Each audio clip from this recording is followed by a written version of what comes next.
Todos aqueles que se aproximam de Deus devem entender que Deus é fogo consumidor, irmão. Aproximou de Deus, você vai ser consumido pelo fogo.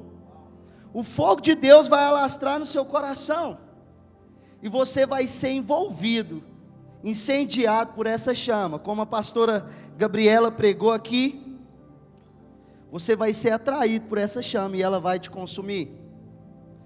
Mas a gente precisa compreender que existem coisas que podem apagar essa chama no nosso coração. Existem alguns inimigos que podem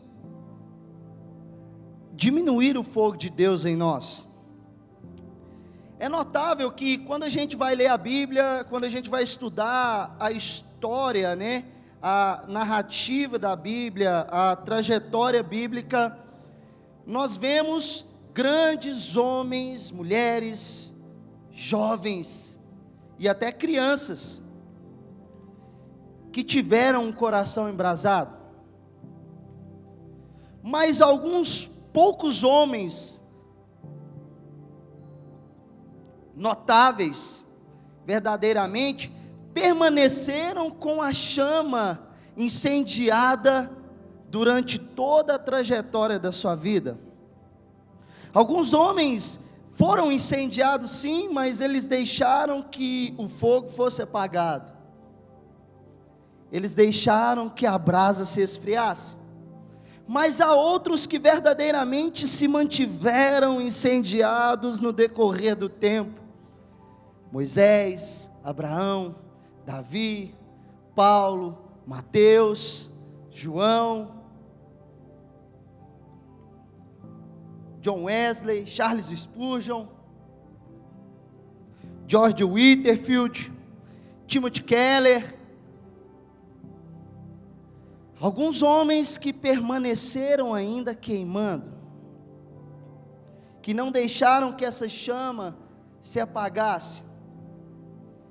E assim, é perceptível, quando nós anunciamos aqui na Galileu, que vamos ter uma conferência.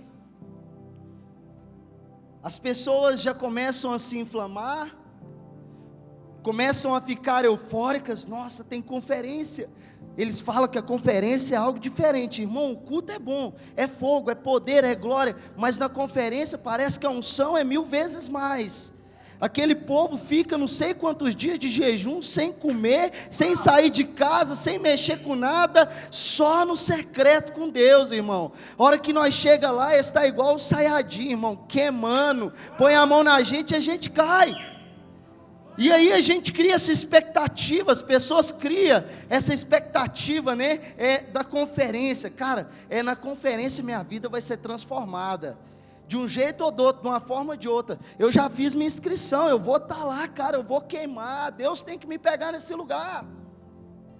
E é notável que muitas pessoas realmente, vêm para esse lugar com essa expectativa. Mas o que eu costumo perceber é que quando a conferência passa, a empolgação passa. E muitas pessoas não conseguem manter essa chama acesa. Não conseguem manter o coração queimando. Porque, querido, a Galileu é uma fornalha, amém? E nós não conseguimos sair daqui, tirar a brasa e ir lá queimar no seu lugar, irmão. Para você queimar, você precisa estar aqui. Para você queimar, você precisa estar envolvido. Para você queimar, você precisa estar no fogo, no meio do fogo, no meio da galera. Então muitas pessoas, quando passa a conferência, cara, ela esfria. Algumas chegam até a morrer, espiritualmente, outras literalmente. Por isso eu quero atentar hoje para você, eu quero trazer aqui ao seu coração alguns inimigos que podem embarreirar, que podem abafar a chama do Espírito que está em nós, que podem diminuir o fogo do Espírito Santo dentro do nosso coração. E esses inimigos, muitas vezes muitas pessoas, né, geralmente é o novo convertido, o novo cristão, quando ele se converte, né, toda luta que ele passa, toda dificuldade, tribulação que ele enfrenta, ele costuma virar para a gente e falar assim: nossa pastor, o inimigo está furioso comigo, sabe pastor, meu Deus, depois que eu virei cristão, as coisas piorou pastor, está mais difícil. Não é que piorou, é porque antes você agia do seu modo, segundo a sua vontade, conforme a natureza da sua carne, mas agora as coisas mudaram, porque você está lutando contra a sua própria natureza, e os maiores inimigos, irmão, não vêm de fora, estão aqui dentro. Então essa é a batalha que nós temos que enfrentar. Como o pastorzão costuma dizer, a nossa mente é um campo de batalha, irmão, e é dentro dela que a guerra acontece. Por isso Romanos 12:2 vai dizer para a gente não se conformar com esse mundo, mas ser transformado pela renovação da mente em Cristo. Então, os inimigos que nós temos que enfrentar, que combater, para que a nossa chama não se apague, não vem de fora, eles estão dentro de nós, e eu vou apresentá-los a você agora. O primeiro inimigo que eu quero apresentar é a avareza. E esse inimigo, ele é o primeiro porque é o único que Jesus fala que é Senhor. A riqueza personificada, mamon, é o único que Jesus fala assim: ninguém pode servir a dois senhores. Ou você serve a Deus, ou você serve a riqueza personificada. O apego à riqueza e às coisas materiais. Quem ama a Deus não pode ser apegado às coisas desse mundo, porque como a Rafaela, cadê ela? Rafaela, está lá no fundinho. Como a Rafaela ministrou aqui, nós somos peregrinos. E se a gente é peregrino, dessa terra nada a gente leva. Então, nós não podemos nos apegar às coisas desse mundo. Quem ama Jesus precisa ser desapegado e se soltar daquilo que é preciso para estar com Deus. Porque eu não sei se você sabe, em algum momento, parece que eu fiquei ouvindo a pregação do povo e copiei, né, gente? Pastora Gabriela, em algum momento você vai ter que abrir mão de algo por Jesus, cara. E aí eu quero ler com você Lucas, coloca na NA, por favor, Igor. Evangelho de Lucas 18:18.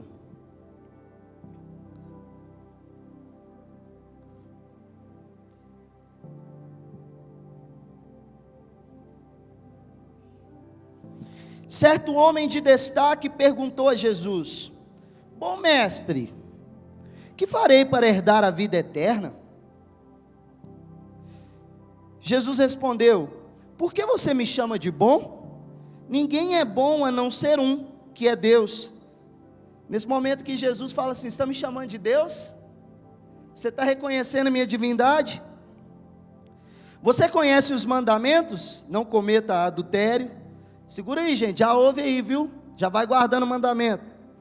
Não cometa adultério, não mate, não furte, não dê falso testemunho, honre o seu pai e a sua mãe. Então o homem disse, como num tom de se gabar: tudo isso tenho observado desde a minha juventude. Ouvindo isso, Jesus lhe disse: uma coisa ainda te falta, porque Jesus conhece o nosso coração, amém? Venda tudo que tem e dê o dinheiro aos pobres, e você terá um tesouro nos céus. Depois venha e siga-me.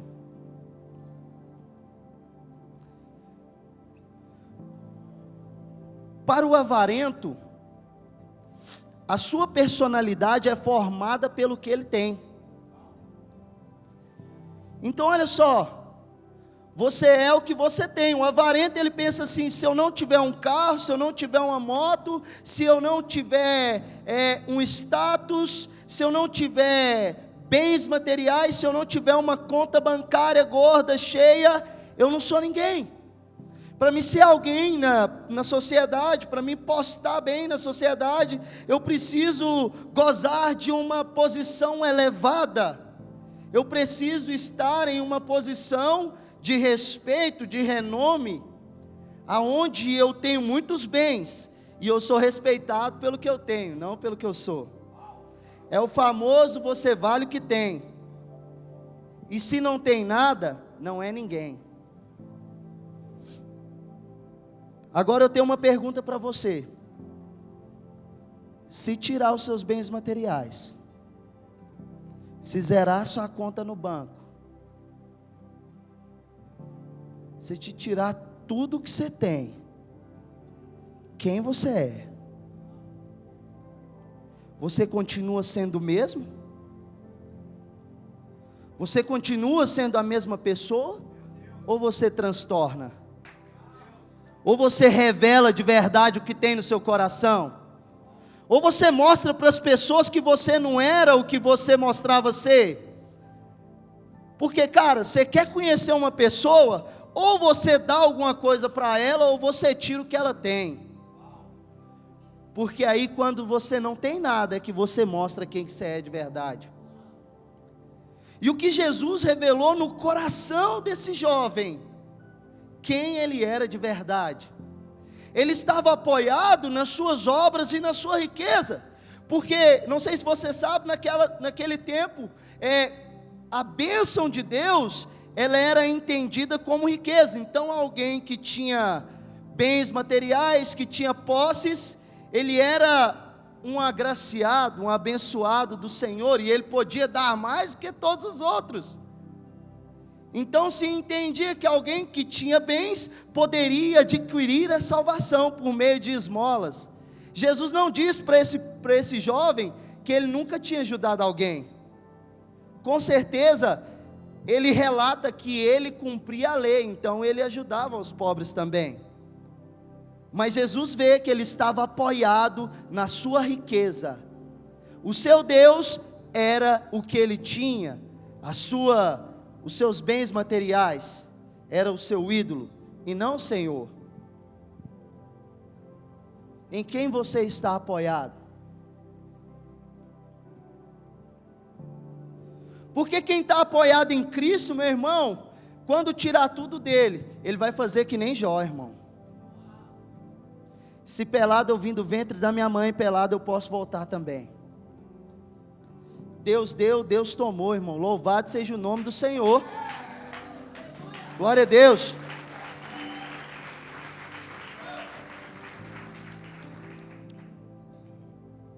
Se tudo que você tem são bens materiais, o seu coração não está embrasado por Deus, está embrasado por coisas, e coisas não levam para o céu, só o Senhor Jesus.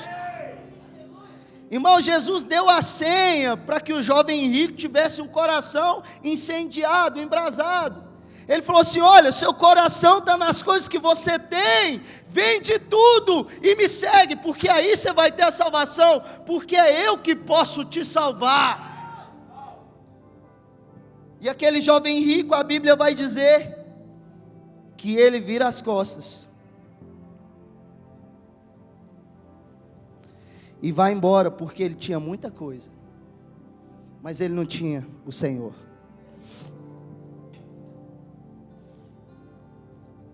Amém? Agora eu quero bater nos preguiçosos.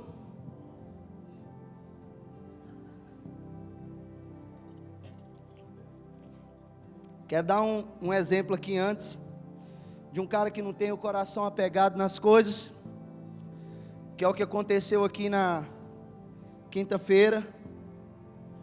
O rapaz da banda Luz Alta, Deus pediu ele o teclado, a gente com uma necessidade de comprar um teclado sem dinheiro, na Galileu sempre é assim, e aí Deus falou com ele, dá o teclado. O menino chegou no Luizinho, falou assim, Luizinho, acho que Deus está me pedindo o teclado, o que eu faço? O Luizinho falou assim, isso aí é o sei Deus, se vira. E aí ele chamou o pastorzão, chamou o Manuel e abençoou com um teclado, quase 15 mil reais, irmão.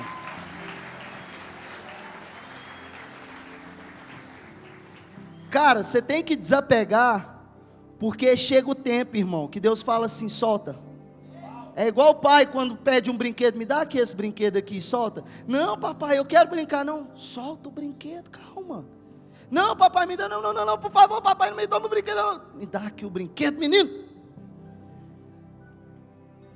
Eu ainda quero fazer isso com o Josué, o pastor é padrinho de Josué, deu uma bike para ele aprendeu a andar de bike, ele é apaixonado com a bicicleta, quer ir para a lagoa todo dia pedalar, mas a hora que eu tiver a condição, eu quero comprar uma bike melhor para ele, e quero chegar nele, falei, Josué, me dá essa bicicleta aí, eu quero fazer o teste, eu quero ensinar ele. Por que, papai? Me dá a bicicleta, você confia em mim? Confio. Não vou te dar não, pai. Eu acho que ele vai fazer isso. Não, pai, me dá, não vou te dar minha bicicleta não, cara. Pai, então tá bom. E vou deixar outra bike guardada.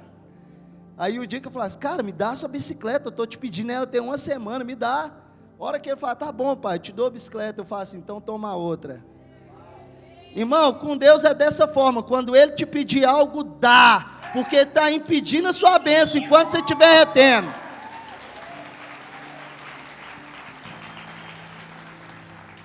Glória a Deus. Então vamos lá, preguiçosos. Segundo inimigo de um coração embrasado, e cara, eu escolhi poucos, porque se eu fosse falar, são milhares, mas eu acho que Deus me deu alguns que podem ser observados e notáveis, e que a maioria enfrenta, né? Esses inimigos. Provérbios 6,6, não precisa abrir.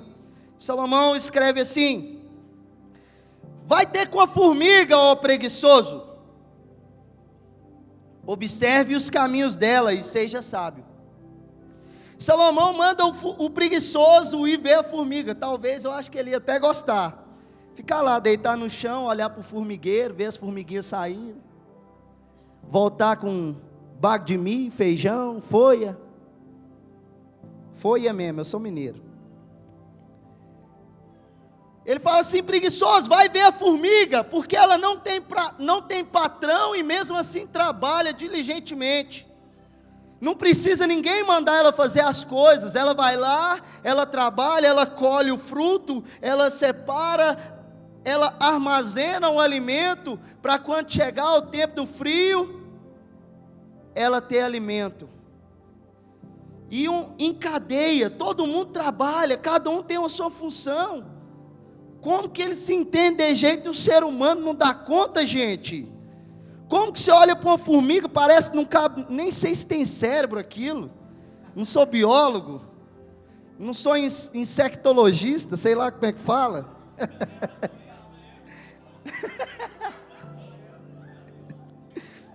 Eu não entendo de inseto, mas aí o ser humano, cara, o ser humano é o único ser criado de Deus que tema com o seu propósito, porque a árvore ela nasce, ela cresce, ela dá folha, gera sombra, dá fruto.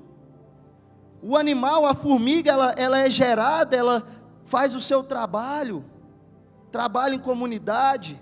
A vaca nasce para comer mato, come mato, gera bezerro, dá leite, não dá, né? Tem que tirar. Mas o ser humano não, ele quer fugir do propósito que Deus tem para ele. E aí o Salomão tem que falar, ô preguiçoso, vai lá ver a formiga para você ver. Olha como que ela é, olha o trabalho que ela tem, olha a diligência da formiga, e não tem ninguém mandando ela fazer. Até quando você vai ficar deitado? Até quando você vai ficar parado? Ah, Deus, embrasa meu coração, mas não move do lugar, não arruma a cama, sabe, não dobra o joelho e vai orar. Nossa, pastor, eu queria tanto pregar, eu queria ser que nem vocês, sabe? Eu queria, sabe, ter o dom da palavra, o chakra da oratória. né? Uma vez estava num restaurante aqui, o carinha da macumba ali, eu esqueci o nome dele, senhor. Engraçado o nome dele, senhor. O Chakra Doratório, o nome dele não existe não, senhor. Ele é cego, ele fica andando com a baquetinha no meio da rua, coitado. E ele fala assim, nossa pastor, gosto demais de você, só tem o Chakra Doratória. Aí eu fiquei igual o Naruto. Em nome do Padre, do Filho e do Espírito Santo, amém. Cara, em toda a história bíblica, não há relato de Deus se envolvendo com preguiçosos. Cara, o preguiçoso, quando Deus olha para ele, fala assim, não, vai ficar do mesmo jeito que está, não vou mexer. Bosta quando mexe, fede. Perdão, YouTube. Fezes quando mexe, fica fétida.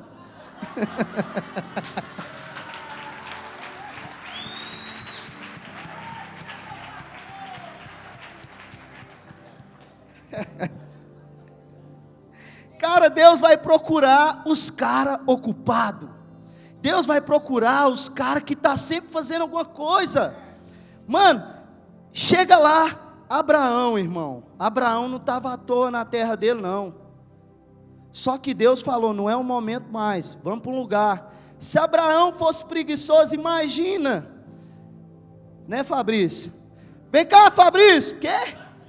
Imagina Deus falando assim, Abraão, sai da sua tenda e vai para a terra que eu vou te mostrar. Onde que é, Deus? É longe?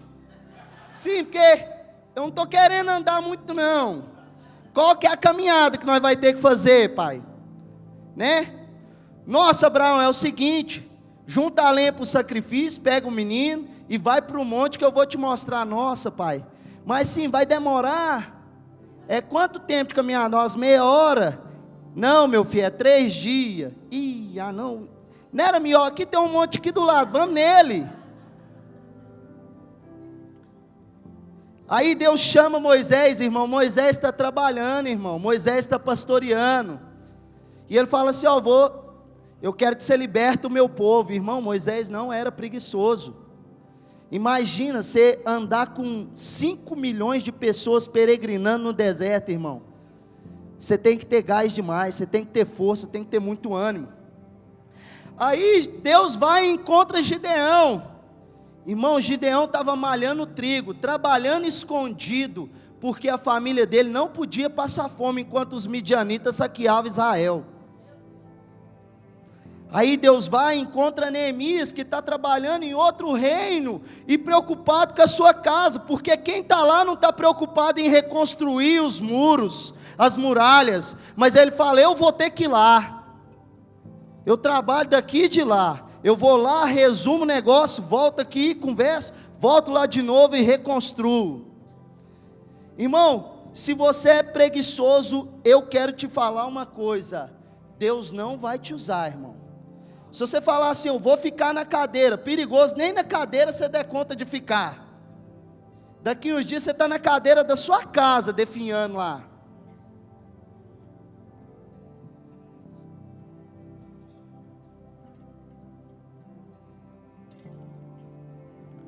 Eu não sei se você sabe, mas Deus o Senhor, Ele é o Senhor, que nos confiou talentos, e quando Ele voltar, Ele vai tomar conta disso conosco. Ele vai falar assim, olha só, eu te dei 2 talentos, o que você fez com eles? Você trabalhou, você negociou, você multiplicou esses talentos? O que você fez com aquilo que eu coloquei na sua mão como responsabilidade? Era meu, não era seu. O apóstolo Paulo, no livro de Coríntios, ele vai dizer, o que vocês têm que não é ganhado? Você está achando que a roupa que você tem é sua? Você está achando que o fôlego, a sua voz, o suspiro, a saúde, o sangue correndo nas suas veias é seu? Você está achando que o que você tem é seu? Você está muito enganado, irmão, é tudo emprestado. É tudo de Deus, a Bíblia vai dizer, tudo vem dele e tudo volta para ele. Aleluia! Vai chegar o dia, e na parábola do talento é tão triste, porque O servo negligente, preguiçoso, que não multiplicou o talento, que não trabalhou, que não se envolveu na obra do Senhor, o Senhor fala assim: aparta de mim, joga ele, filho. Vai queimar. Você não vai entrar não. Pega o que eu dei para ele, dá para outro, dá para o que tem mais. Esse merece, porque trabalhou, fez por onde?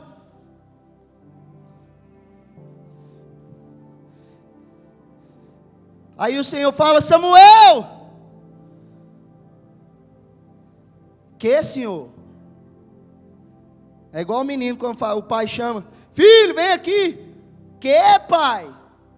Tem que falar: Senhor, eis-me aqui. O teu servo te ouve. Tem que estar pronto, irmão. Coloca Levítico 9:24 para mim, por favor.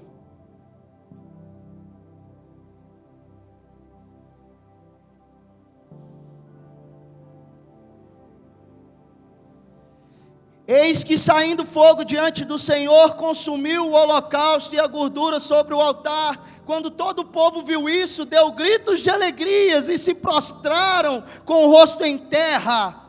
Cara, o que está acontecendo aqui é quando foi levantado o altar do tabernáculo de Moisés. O primeiro momento, o primeiro sacrifício, o Senhor acendeu o fogo do altar.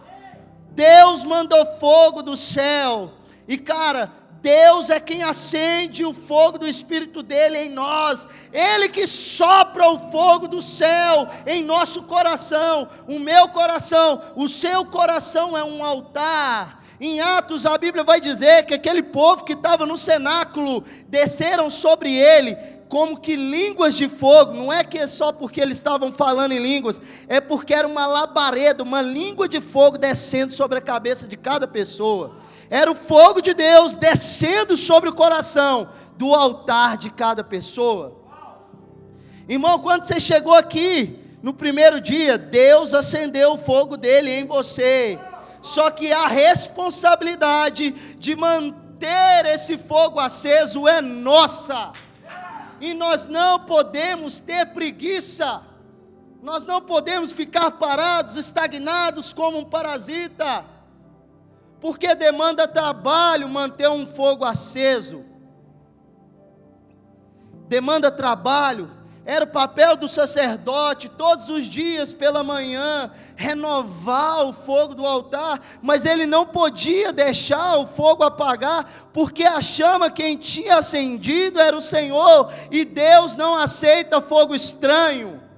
Então para de se preencher com qualquer coisa do mundo lá fora, com qualquer porcaria, que te corrompe, que te suja, que te contamina, porque é fogo estranho. Deus não aceita fogo estranho. Você é o altar de Deus e você tem que manter essa chama acesa, irmão.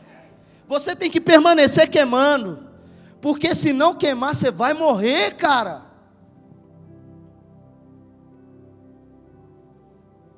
Todos os dias você precisa tirar a cinza. O que é a cinza? É a oração de ontem. Pedrinho brinca, né? Viu o meme aí do cara na internet. O cara estava cansado, chegou em casa, aí ele pensou assim: nossa, vou ter que orar de novo. Aí ele virou para o céu e falou assim: Deus, a mesma oração de ontem. Amém. Só que não dá para a gente fazer isso. Não dá para comer o maná de ontem, ele embolora, ele estraga. Nós precisamos nos alimentar de maná novo todo dia, cara. Nós precisamos tirar as cinzas do altar todos os dias e trazer lenha seca para queimar, irmão.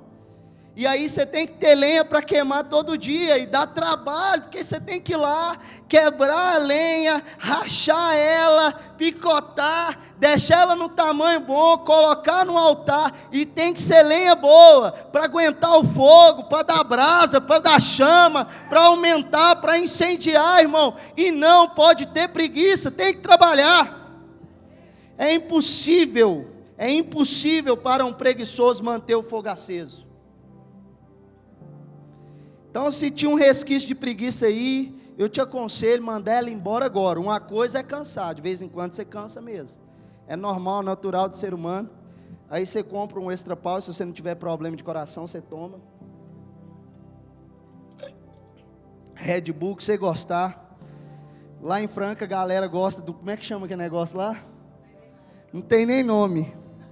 Nós vai abrir um distribuidor da Extra Power lá, Galileu Extra Power. Que aí vocês, né? Tomar um energético bom, gente, pelo amor de Deus. Brincadeira, viu, Deus? Então vamos lá. O terceiro ponto aqui, o terceiro inimigo. Depois desse é só mais um.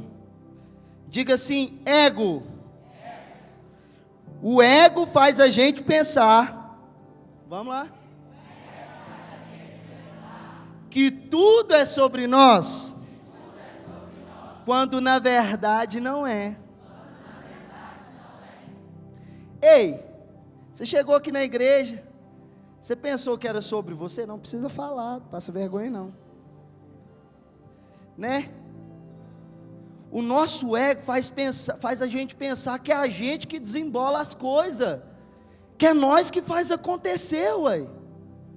Aí você pensa, não, mãe, subi no altar hoje, eu preguei ali, a galera deu uma risada, depois deu uma lapada no preguiçoso lá, a galera gostou e, né?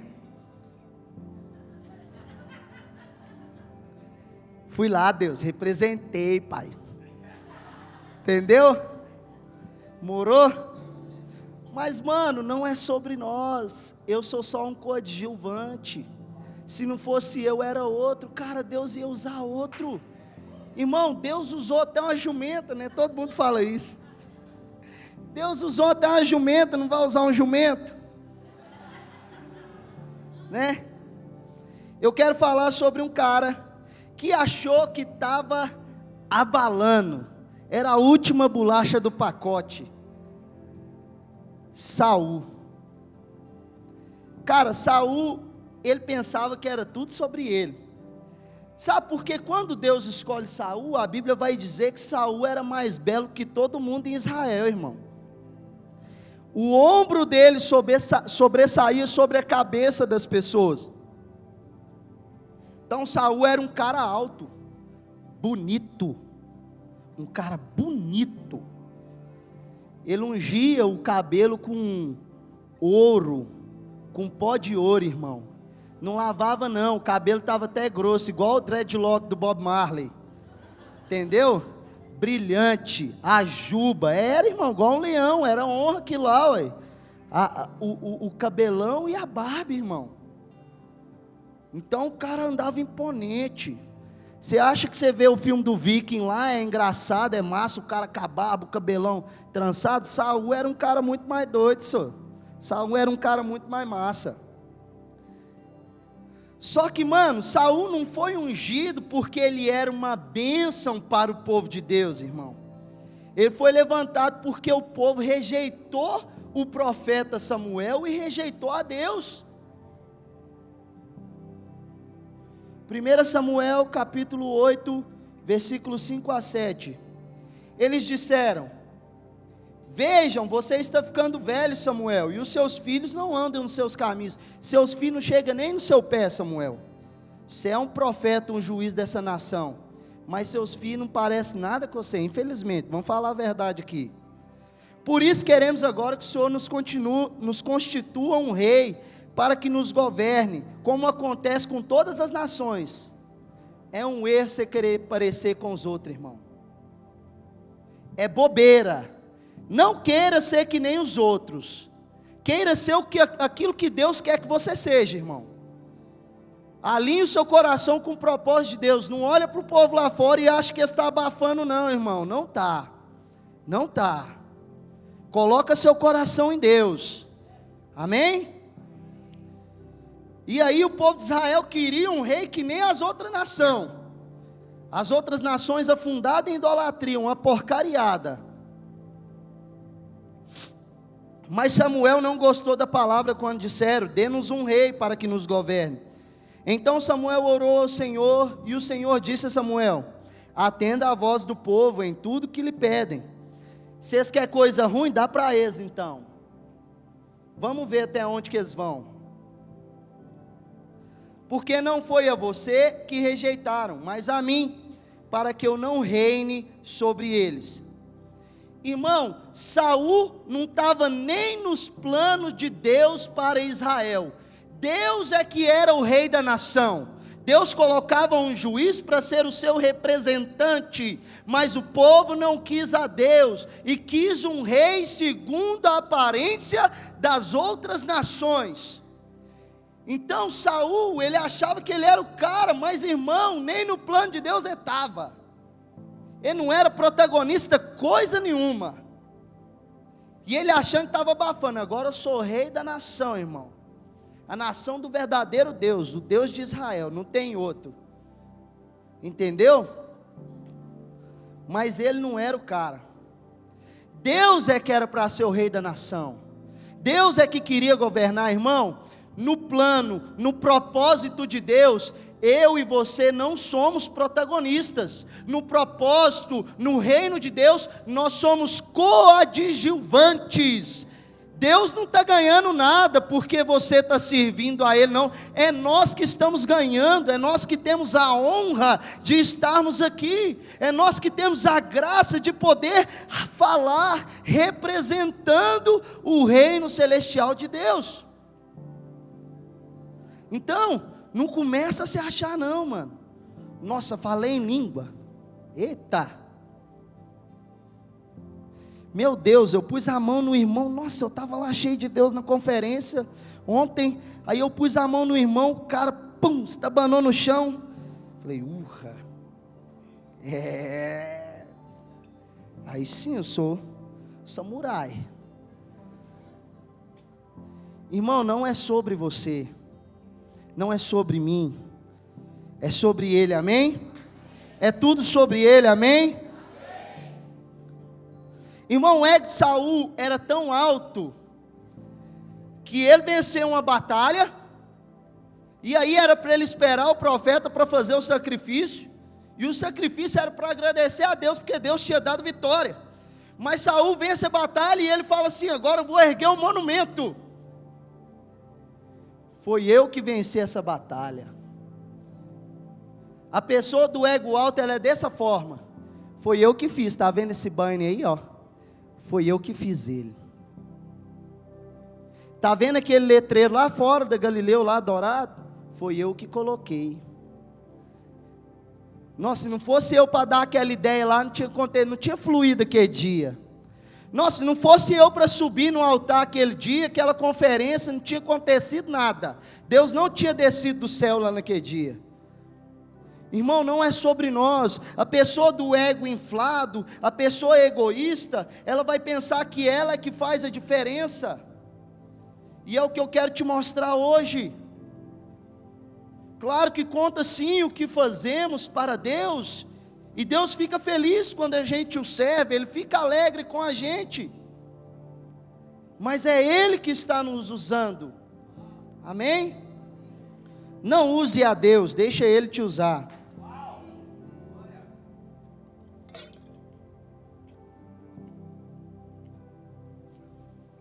Se você começar a achar que é tudo sobre você, você vai ver que você estava preenchendo só um espaço, só uma lacuna. E um bloco da parede é facinho de quebrar e colocar outro. Tem como substituir.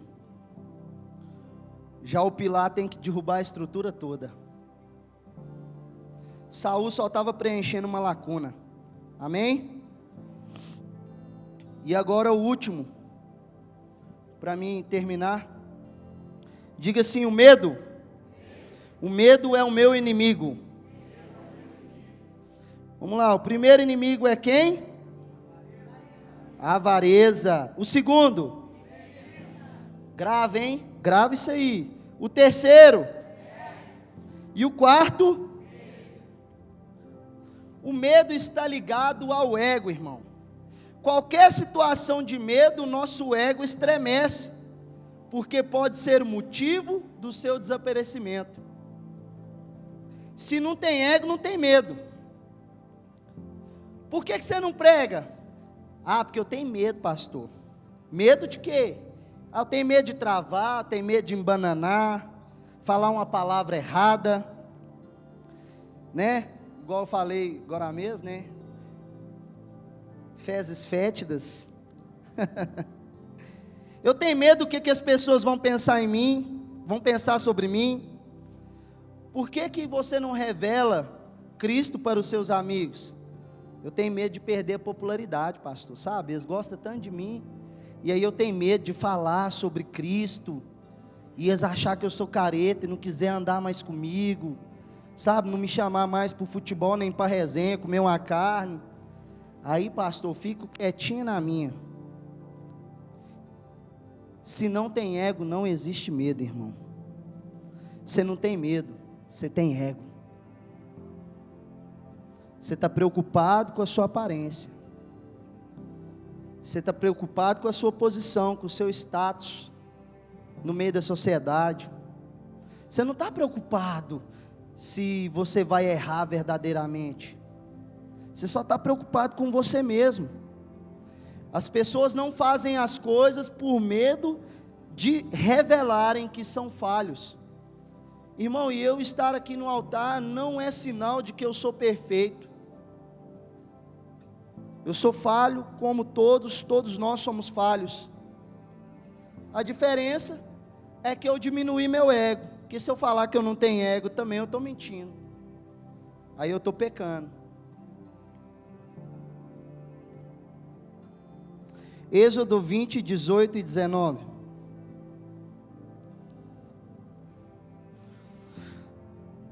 Todo o povo presenciou os trovões, os relâmpagos, o som da trombeta e o monte fumegante. E o povo, observando, tremeu de medo e ficou de longe. Disseram a Moisés: fale conosco você, e te ouviremos.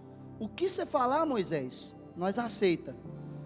Porém, não fale Deus conosco, para que não morramos. Irmão, todo medo, ele é um medo mortal, ele é medo de morte. Tem pessoas que para ela falar em público, é a mesma coisa de encarar a morte. O ego dela é tão inflado, é tão grande, que se alguém perceber que ela é falha, que ela erra, não fala o português culto, correto, que ela não tem uma boa dicção, é para ela a morte, irmão.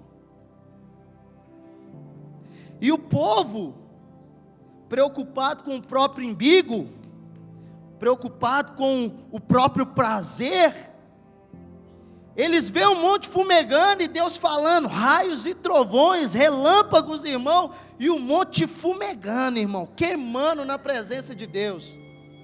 Ó, acabou meu horário. Já deu.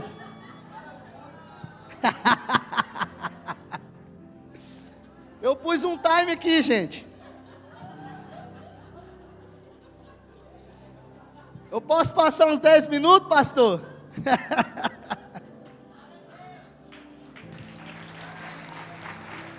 Amém.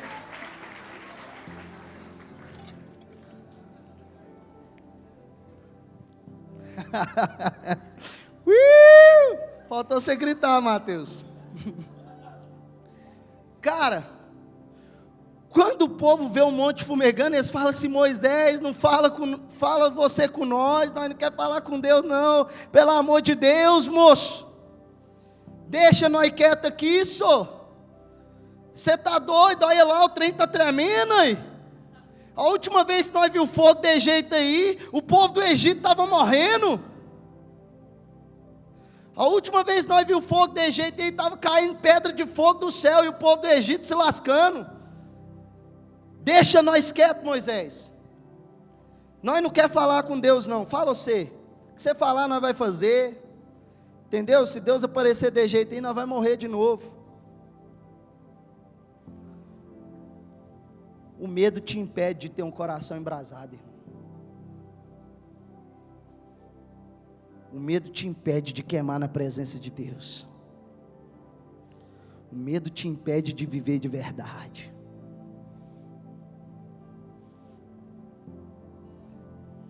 Sabe?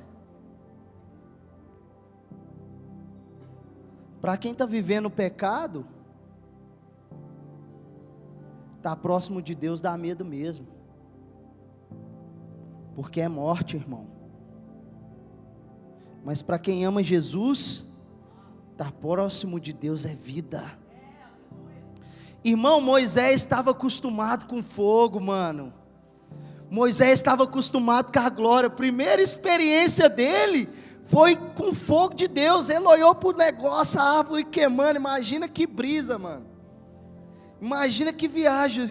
Moisés ia falar assim: eu comi uma erva diferente hoje aí. Eu errei as frutinhas lá que eu estava comendo enquanto eu estava pastoreando as ovelhas. Deu a fome aqui, eu peguei a frutinha lá, essa frutinha bateu errado aqui, cara. Eu estou vendo uma árvore pegar fogo, mas não queima, mãe. Era para estar preta, já seca. O que está acontecendo? Eu tenho que ir lá ver esse negócio. Irmão, a primeira experiência de Moisés é com fogo. Então, quando Deus aparece no monte, aquela fumaça, mano, e Moisés no meio da fumaça. No meio da fumaça, mano. E falando assim aí, pai, conversando com Deus. Para Moisés era normal, mano. Deus falando através do fogo. A fumaça da Shekinah, da presença da glória, a cabode, o peso da glória de Deus sobre o monte tremendo. Até hoje o monte é marcado, delimitado, aonde o fogo de Deus pegou é mais escuro. E a parte de baixo é mais clara, no pé do monte. E aí Moisés descia, irmão, nem ele via que o rosto dele estava brilhando, o coração pegando fogo, o povo colocava um pano na cara dele, porque ele estava incendiado e ele não sabia, ele não percebia, que ele estava cheio da glória, irmão.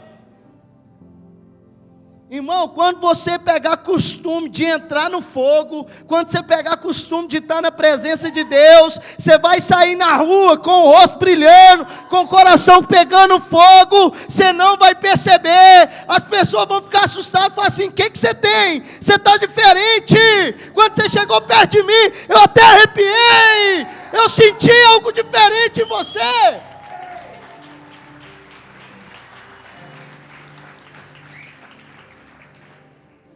Cara de Deus, você tem que perder o medo. Deixa eu te falar, é morte mesmo. Você precisa morrer para você mesmo. Você precisa afundar esse ego na profundeza do inferno e se render a Deus, e se render à vontade de Deus. Quem está morto não tem ego, não tem vontade, não tem desejo. Quem está morto faz o que Deus quer, irmão. Eu não sei se você sabe, para a madeira pegar fogo, ela precisa estar morta. Precisa estar seca. Para ela pegar fogo de acordo mesmo, irmão. Para ela dar brasa. Enquanto você estiver vivo demais, você nunca vai conseguir queimar por Deus. Então mortifica os seus desejos. Mortifica a vontade da carne, mortifica as suas paixões, as suas concupiscências, e seja vivificado no Espírito. O Salmo 119, que a Rafa citou ontem, irmão, o salmista Davi, ele faz um salmo com 170 versículos, pedindo avivamento para Deus. Ele fala assim, cara, se você ler o salmo, vai parecer às vezes que está repetindo, porque ele fala assim: Senhor, vivifica-me segundo a tua palavra. Deus, a tua palavra é lâmpada para os meus pés. Pai, me dá vida segundo a tua palavra. É o tempo todo ele pedindo vida, ele pedindo fogo de Deus, segundo a palavra de Deus, cara. Para mantermos o nosso coração incendiado, precisamos estar atentos, sóbrios e vigilantes contra tudo que pode apagar o fogo de Deus em nós. Manter a chama acesa vai demandar esforço, zelo e um apego sobrenatural pelo sagrado. Não podemos descansar e nem deixarmos ser enganados por fogo estranho. Só o fogo do Espírito Santo pode nos incendiar por completo. Só o fogo de Deus pode queimar você de verdade. Só o fogo de Deus pode fazer você cair e levantar no Espírito, como Pedro pregou aqui na quinta-feira. Só o fogo de Deus pode transformar a sua história e fazer você ser um agente de salvação. Só o fogo de Deus pode fazer você alastrar em meio a esse mundo de caos.